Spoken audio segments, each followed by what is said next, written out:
कैसे हो आप सब? आई होप सब बढ़िया चल रहा है, बिल्कुल ऐसे फर्स्ट क्लास चल रहा है। और ऐसे आप बहुत ज़्यादा एक्साइटेड हो जाते हो मेरी वीडियोस देख के। हाय क्या बोल रहे, बदतमीज, हम बिल्कुल एक्साइटेड नहीं होते भाई। आई कैन लाइक अज्यूम, मैं तो अज्यूम कर ही सकती हूँ ना कि हाँ मेरी वीडियोस का वेट कर रहा है कोई, कि कब ये वीडियो डालेगी, कब हम नई चीज़ें सीखेंगे और हमें ऐसे मज़ा आ रहा है वीडियोस देखने में। आई कैन लाइक भाई, मैं सोच सकती हूँ, मैं इंसान हूँ, I can also have like dreams. ठीक है, मैंने सोचना है तो है, ऐसे कौन सा मैंने टैक्स पे करके आना है, मैं कौन सा कमा रही हूँ कुछ भी। I am earning nothing, zero कमा रही हूँ। तो okay, let's just forget it. तो आज हम सीखने वाले हैं, today we are gonna learn about appreciation and depreciation. What do you mean by appreciation and what do you mean by depreciation? Depreciation everybody knows. Hey hello, what you are going to tell us? We know depreciation क्या होता है, appreciation क्या होता है, हमने accounts में पढ़ा है। Very good, good for you. Depreciation, अच्छा, if you know then आप बताओ ना मेरे को होता क्या, कमेंट करो भाई होता क्या है, मेरे को भी पता चले कि आपको सही में आता है या आप वैसे ही हेडिंग मार रहे हो। देखो मेरे को पता है, ज़्यादा मेरे को सिखाओ ना। डेप्रिसिएशन होता है जब वैल्यू कम हो जाती है, एप्रिसिएशन होता है जब वैल्यू बढ़ जाती है। बिल्कुल सही बोला यार, तो जानता सारी चीजें, तो मस्त इंसान है। अब सभी को थोड़ी पता होता है ना कि एप्रिसिएशन क्या होता है, डेप्रिसिएशन क्या होता है, करेंसी में कैसे आती है सारी चीजें। देखो डेप्रिसिएशन हर कोई पढ़ रहा है अकाउंट्स में कि उनको पता है कि प्लांट होते हैं, मशीनरी होती है, फर्नीचर होते हैं, फिक्स एसेट्स होते हैं आपके, तो उनकी आफ्टर अ टाइम वैल्यू जो होती है डिमिनिश होनी शुरू कर देती है।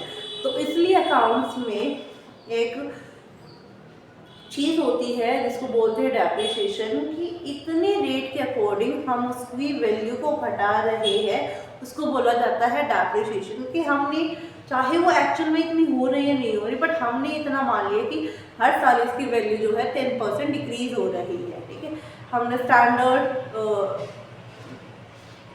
WDV से कर लिया या स्टैंडर्ड उससे कर लिया, तो हमने इतनी जो है उसकी डेप्रिसिएशन कर दिया, इतना परसेंटेज।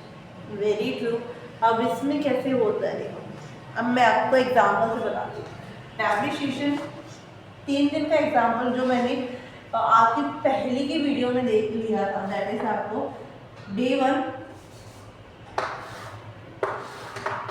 This is day.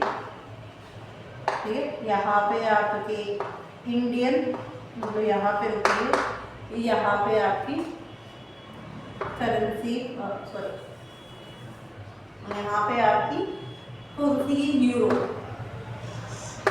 ठीक है, डे 1 पे 1 यूरो की वैल्यू थी आपकी 96। डे 2 पे 1 यूरो की वैल्यू थी आपकी 100। डे 3 पे 1 यूरो की वैल्यू है 101। डे 4 पे 1 यूरो की वैल्यू है 105, सॉरी 1, और डे 5 पे इसकी है 110। तो day 1, day 2, day 3, day 4, day 5। अब एक बच्चा खड़ा हो रहा है कि ये क्या बकवास कर रहे हो आप, यहाँ पे 96, 100, 101, 105 और 110, 100, 101, 105 एंड 110। अब ये है कि ये तो बढ़ रहा है ना, ये बढ़ रहा है, तो डेप्रिसिएशन कैसे हुआ? देखो अब कोई बच्चा, सॉरी, ये तो बढ़ रहा है, कैसे डेप्रिसिएशन हुआ कैसे इसमें? देखो पहली बात है कि मेरी, ऐसे सोचो कि ये सारे जो रुपए हैं ना वो आपकी पॉकेट से जा रहे हैं। तो पहले दिन आप जब 1 यूरो लेने गए तो उसकी वैल्यू आपको 96 रुपये अपने पॉकेट से पे करना पड़ा। ठीक है, सेकेंड डे जा रहे हैं तो आपको और पैसे देने पड़ रहे हैं, 4 रुपये और एक्स्ट्रा हो गए ना। यहाँ पे आपको कितना एक्स्ट्रा पे करना है, 4 रुपये और एक्स्ट्रा पे कर रहे हो, तब आपको 100 रुपये, अगर आप 100 रुपये दे रहे हो तब आपको 1 यूरो मिल रहा है। फिर नेक्स्ट डे आपको 1 रुपया और देना पड़ रहा है, तो आपको यहाँ पे कितना हो गया, इसके कंपैरिजन में 5 रुपये हो गए। यहाँ पे कितना हो गया, 10 रुपये हो गए। यहाँ पे कितना हो गया आपका, 10 हो गया, 11 हो गया।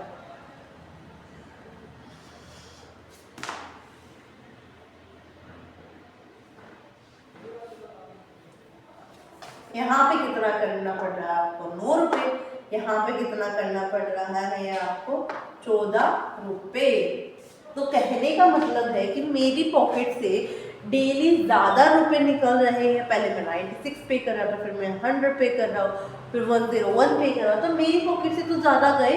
तो डेप्रिसिएशन वही तो बोलता है कि जब आपकी पॉकेट से ज़्यादा रुपए निकलने लगे उस करेंसी के बदले। तो इसका मतलब कि जो आपकी करेंसी है, जो आपकी इंडियन रुपी है, उसकी वैल्यू जो है डाउन हो रही है, और इसको बोलते हैं हम डेप्रिसिएशन।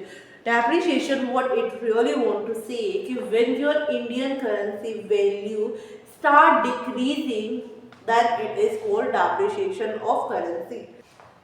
Again, तो इसका मतलब ये होता है कि जब आपके पैसे की वैल्यू कम होनी शुरू हो जाए, आपको ज़्यादा पे करना पड़े, $1 लेने के लिए, €1 लेने के लिए, £1 लेने के लिए, आप जब हर दिन ज़्यादा अमाउंट पे करे, उसको बोलते हो डेप्रिसिएशन ऑफ करेंसी। पहले अगर बाहर की चॉकलेट, या सपोज एक चॉकलेट मेरे को पोस्ट कर रही थी 1000 रुपये की, अगले दिन वो चॉकलेट, वही सेम चॉकलेट मेरे को पोस्ट कर रही है 1500 रुपये की, उससे अगले दिन सेम चॉकलेट मेरे को पोस्ट कर रही है 3000 रुपये की। इसका मतलब मेरे जो पैसे की वैल्यू है वो क्या हो रही है, घट रही है, इसलिए मेरे को ज़्यादा पे करना पड़ रहा है।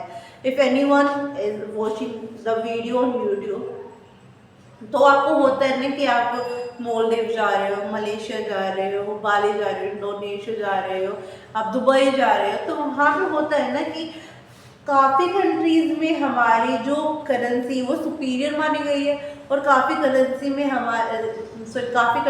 हमारी जो करेंसी है वो इन्फीरियर मानी गई है। अब सुपीरियर, जैसे हम बाली जाते हैं तो वहाँ पे हमारी करेंसी क्या होगी, सुपीरियर होगी, और अगर हम जा रहे हैं उनकी बड़ी होती है, हमारी छोटी होती है। इंडोनेशिया में क्या होती है, हमारी बड़ी होती है, उनकी छोटी भी होती है उनका करेंसी। तो यही बोलता है कि जब आप जो है एक सेम चीज़ के लिए दिन पर दिन, डे बाय डे ज़्यादा पे करना शुरू कर रहे हो, उसको बोलते हैं डेप्रिसिएशन ऑफ करेंसी। ठीक है, आपको समझ में आया कि अगर मैं 96 पे कर रही हूँ, फिर मैं 100 पे कर रही हूँ, तो मेरी पॉकेट से तो ज़्यादा निकल गए ना पैसे, 4 रुपये और ज़्यादा दिए हैं मैंने। तो इसका मतलब मेरी जो वैल्यू है करेंसी की, जो रुपए की वैल्यू है वो घट रही है, दिन पे दिन इसकी वैल्यू गिर रही है। ठीक है, तो इसको बोलते हैं डेप्रिसिएशन ऑफ करेंसी। एप्रिसिएशन बिल्कुल अपोजिट होता है। डेप्रिसिएशन में जब आपकी करेंसी की वैल्यू घट रही है, तो ये बोलता है कि भाई साहब एप्रिसिएशन अगर हो रहा है तो इसका मतलब है कि आपकी करेंसी की वैल्यू बढ़ रही है।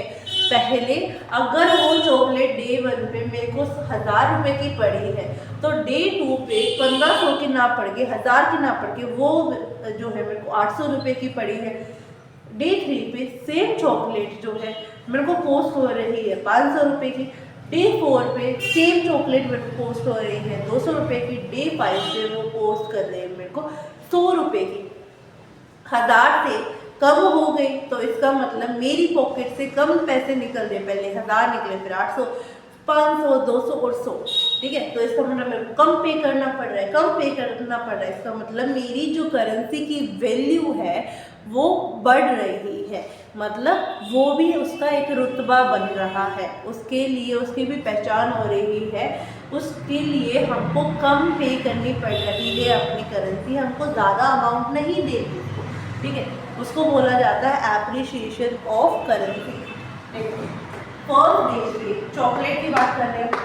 ठीक है, चॉकलेट अगर डे 1 पे, यहाँ पे डे 1 पे, डे 1 यहाँ पे आपका सेम इंडियन रुपी, और यहाँ पे आपका पाउंड।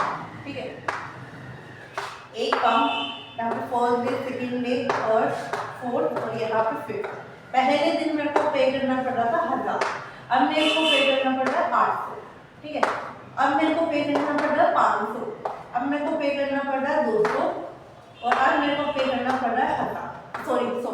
ठीक है, तो पहले, सबसे पहले मेरी पॉकेट को कितने का चूना लगा, 1000 का। फिर क्या हुआ, मेरी पॉकेट को रिलैक्सेशन मिल गया 200 का। मैं आज भी दुकानदार के पास सोच के गया था, सेम दुकानदार के पास, कि मेरे को भाई उतना ही पे करना पड़ेगा। 1000 रुपये मैंने दिए, उसने मेरे को 200 रुपये दे दिए वापस। मैं बड़ी खुश हुई कि भाई हाँ मेरे पास 200 रुपये बचे। अगले दिन मैं 800 रुपये लेके गई, तो वो बोलता है कि नहीं दिस कॉस्ट यू अराउंड 500, तो मेरे 300 रुपये फिर बच गए। अगले दिन मैं फिर गई क्योंकि मेरे घर वालों को बहुत पसंद आ गई वो चॉकलेट। हम कहाँ पे किससे चल रही है, पाउंड से चल रही है। तो भाई घर वाले बोले कि है ना तो इतने पैसे लेके जा, मतलब सॉरी हाँ, तो मेरे घर वालों को बहुत पसंद आ गए। तो अगले दिन मैं कितने के लेके जा रही हूँ कि भाई मैंने जो है 500 रुपये दे दिए। वो बोलते no this cost you around 200, तो मैं 200 का लेके मेरे 300 रुपये वापस बच गए। अब अगले दिन मैं 200 के दे रही हूँ, तो 200 के बदले वो बोलते no this cost you around 100। तो 1000 से मेरे को 100 रुपये मतलब 900 रुपये का फ़ायदा हो गया यहाँ पे। If I am see this 1000 से 100 का, तो कितना डिफरेंस आ गया 900 का। तो मतलब 900 से मेरी जो करेंसी है इंडियन रुपी है उसकी वैल्यू बढ़ी है। तो appreciation what it really want to say कि when your currency value start increasing then it is known as appreciation of currency। नहीं समझ में आया। जब आपकी पॉकेट से सेम चीज के लिए, आप देखो चॉकलेट का, ये मेरे पास ग्लू है, सपोज ये इंटरनेशनल ग्लू है, ठीक है ठीक है, और ये मेरे को पहले दिन पे कॉस्ट पड़ रही थी इसकी, मेरे को 1000 रुपये पे करने पड़ रहे थे। पर अगले दिन इसकी मेरे को जो है ख़त्म हो गया, मैं दोबारा लेने गई तो इसकी मेरे को वैल्यू पड़ रही 800, मतलब 200 रुपये मेरे बच गए। तो इसका मतलब क्या है कि भाई हमारी जो करेंसी है उसकी अमाउंट बढ़ रही है, उसकी वैल्यू बढ़ रही है, उसका एक ओरा बन रहा है, उसका एक रुतबा बन रहा है, फिर 500 फिर 200 फिर 100, ठीक है।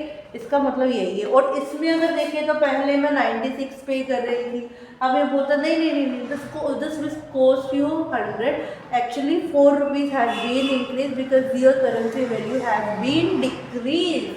तो हमें क्या हो रहा है कि 4 रुपये एक्स्ट्रा पे करने पड़ रहे हैं। आई होप आपको ये समझ में आया होगा कि करेंसी की एप्रिशिएशन क्या होती है, करेंसी की डेप्रिशिएशन क्या होती है।